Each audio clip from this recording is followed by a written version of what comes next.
Hello everyone, welcome back to my channel. ఇవాళ వీడియోలో చాలా సింపుల్గా ఈజీగా ఎంతో హైజీన్గా చికెన్ పాప్కార్న్ని ఎలా ప్రిపేర్ చేసుకోవాలో ఇప్పుడు మీతో షేర్ చేసుకోబోతున్నాను. ఇలా ఒకసారి చికెన్ పాప్కార్న్ని ట్రై చేసి చూడండి. పైన క్రంచీగా, లోపల సాఫ్ట్గా, జ్యూసీగా చాలా బాగుంటుంది. ఏవైనా స్పెషల్ అకేషన్స్ అప్పుడు ఈ స్టార్టర్ని మీ ఇంట్లో ట్రై చేసి చూడండి. మీ ఇంట్లోని వాళ్ళంతా మీకు ఫిదా అయిపోతారు. ట్రస్ట్ మీ, మీరు ఫస్ట్ టైం ట్రై చేసినా కూడా ఈ రెసిపీ అయితే చాలా అంటే చాలా పర్ఫెక్ట్గా వస్తుంది. సో ఇక అస్సలు లేట్ చేయకుండా ప్రాసెస్లోకి వెళ్ళిపోదామా. సో దీనికోసం ఫస్ట్ నేను ఇక్కడ వచ్చేసి ఒక పావు కేజీ దాకా బోన్లెస్ చికెన్ అయితే తీసుకున్నాను. సో ఇప్పుడు ఈ చికెన్ని చాలా చిన్న పీసెస్గా కట్ చేసుకోవాలన్నమాట. ఎందుకంటే చికెన్ పాప్కార్న్ చేసేటప్పుడు అందులో ఫ్లోర్ని కూడా మిక్స్ చేస్తాం కాబట్టి అప్పుడు వాటి సైజ్ అనేది పెరుగుతాయన్నమాట. సో ఇలా చిన్న పీసెస్గా కట్ చేసుకొని నీట్గా క్లీన్ చేసుకోవాలి. ఇలా నీట్గా క్లీన్ చేసుకున్నటువంటి ఈ చికెన్లో టేస్ట్కి సరిపడిన సాల్ట్, మీ స్పైసీనెస్కి తగినంత కారం, 1 టేబుల్ స్పూన్ దాకా అల్లం వెల్లుల్లి పేస్ట్, 1/2 టేబుల్ స్పూన్ దాకా మిరియాల పౌడర్, 1/2 లెమన్ని స్క్వీజ్ చేసుకొని యాడ్ చేసుకోవాలి. ఇలా ఇవన్నీ యాడ్ చేసుకున్న తర్వాత అన్నీ కలిసేలాగా మంచిగా ఇలా మిక్స్ చేసుకోవాలి. ఇలా మంచిగా మిక్స్ చేసుకున్న తర్వాత ఫ్రిడ్జ్లో కానీ బయట కానీ 1 గంట పాటు దీన్ని మ్యారినేట్ చేసుకోవాలి. సో మనం ఈ చికెన్ని ఎంత ఎక్కువసేపు మ్యారినేట్ చేసుకుంటామో చికెన్ పాప్కార్న్ అనేది అంత జ్యూసీగా సాఫ్ట్గా వస్తుందన్నమాట. సో ఇలా మ్యారినేట్ చేసేసుకున్న తర్వాత ఈ చికెన్ పాప్కార్న్లోకి కోటింగ్ అనేది ప్రిపేర్ చేసుకుందాం. దీనికోసం ఒక బౌల్లో కానీ ప్లేట్లో కానీ ఒక 2 కప్స్ దాకా మైదాని యాడ్ చేసుకోవాలి.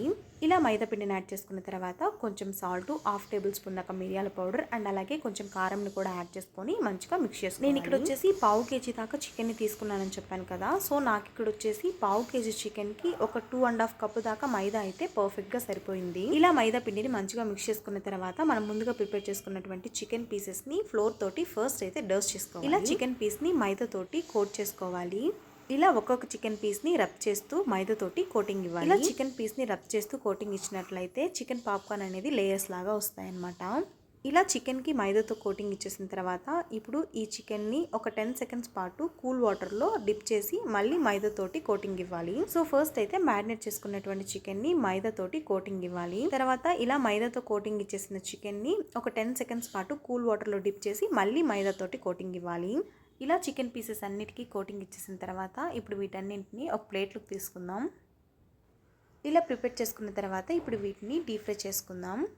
ఇలా ప్రిపేర్ చేసిన వెంటనే డీప్ ఫ్రై అనేది చేయొద్దు, ఎందుకంటే చికెన్ పీసెస్ మీద ఉన్న మైదా అనేది ఆయిల్లో పడిపోతుంది అనమాట. సో అప్పుడు ఆయిల్ అనేది పాడైపోతుంది. సో ఒక 5 to 10 మినిట్స్ పాటు మైదా అంతా చికెన్ పీస్ అబ్జర్వ్ చేసుకున్న తర్వాత డీప్ ఫ్రై చేసుకోండి. సో నెక్స్ట్ వచ్చేసి స్టవ్ మీద కడాయి పెట్టుకొని డీప్ ఫ్రైకి సరిపడిన ఆయిల్ని యాడ్ చేసుకోవాలి. ఆయిల్ హీట్ అయిన తర్వాత ఒక్కొక్క పీస్ని యాడ్ చేసుకుంటూ ఫ్రై చేసుకోవాలి. మంటను మీడియం ఫ్లేమ్లో పెట్టుకొని మధ్య మధ్యలో కదుపుకుంటూ క్రిస్పీగా గోల్డ్ కలర్ వచ్చేంత వరకు ఫ్రై చేసుకోవాలి. ఇలా గోల్డెన్ కలర్ వచ్చేసిన తర్వాత ఇప్పుడు వీటిని పక్కకు తీసుకొని నెక్స్ట్ బ్యాచ్ కింద మళ్ళీ వేసుకోవాలి.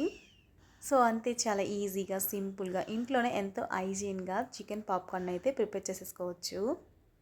సో మీరు కూడా తప్పకుండా ఇలా ఒకసారి చికెన్ పాప్కార్న్ని ట్రై చేసి చూడండి, మీకైతే డెఫినెట్గా నచ్చుతుంది. సో చూసారా, అవుటర్ లేయర్ క్రిస్పీగా లోపల సాఫ్ట్గా చాలా అంటే చాలా బాగా వచ్చింది. సో డిప్ కింద టమాటా కెచప్తో కానీ మైనస్తో కానీ సర్వ్ చేసుకుంటే చాలా టేస్టీగా ఉంటుంది. సో తప్పకుండా ఈ డిష్ని మీరు కూడా ట్రై చేయండి. చిన్నపిల్లల దగ్గర నుంచి పెద్దవాళ్ళ వరకు అందరికీ నచ్చుతుంది. ఐ హోప్ ఈ వీడియో మీకు నచ్చిందని అనుకుంటున్నాను. మీకు కనుక ఈ వీడియో నచ్చినట్లయితే ఒక లైక్ చేయండి అండ్ అలాగే మీ ఫ్రెండ్స్ అండ్ ఫ్యామిలీ మెంబర్స్కి షేర్ చేయండి. Finally don't forget to subscribe to my channel, don't forget to hit the bell icon and అలాగే ఈ వీడియోని ఎండ్ వరకు చూసిన ప్రతి ఒక్కరికి థ్యాంక్ యూ సో మచ్.